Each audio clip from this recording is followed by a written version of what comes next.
J'aimerais aujourd'hui aborder un sujet qui fait vraiment polémique parmi les chrétiens et qui entraîne d'ailleurs beaucoup d'agressivité de certaines personnes. Il s'agit de l'enlèvement de l'épouse de Christ. Alors laissez-moi vous donner mon opinion, qui vaut ce qu'elle vaut et qui cherche à être accrochée à la parole de Christ. Il y a beaucoup de passages qui parlent de cela, mais je vais prendre précisément Luc 17 ce matin, et je ne vais pas vous lire, je vais vous résumer, mais j'encourage chacun bien sûr à lire l'entièreté du chapitre. Alors il est dit que ce sera comme au temps de Sodome et de Gomorrhe, et comme au temps de Lot, où les gens mangeaient, buvaient, se mariaient leurs enfants, bâtissaient, plantaient, récoltaient. On voit que le contexte de la vie était un contexte complètement ordinaire. Il est dit également que de deux hommes qui seront dans un champ, l'un sera pris, l'autre laissé. De deux femmes qui moudront, l'une sera prise, sera laissée. De deux personnes qui dormiront dans un lit, l'une sera prise, l'autre sera laissée. Ce n'est pas un contexte apocalyptique que nous pouvons imaginer pour la fin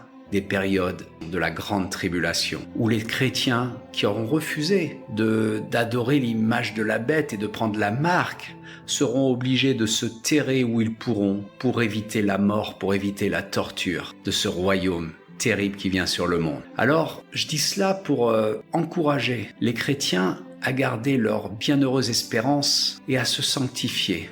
Car il est dit que sans la sanctification, nul ne verra le Seigneur. Cet événement va prendre tout le monde par surprise, y compris beaucoup de chrétiens qui se sont dit « Oh, je vais voir des signes avant-coureurs, j'ai le temps ». Non, nul ne connaît le jour ni l'heure, dit la parole dans Matthieu 24, et il est important de rester prêt en tout temps. Alors je reviendrai sur le sujet avec d'autres passages pour confirmer ce que j'ai dit. Oui, je crois que le Seigneur va venir nous chercher avant le démarrage de la grande tribulation qui doit venir sur le monde pour éprouver les habitants de la terre. Soyez bénis.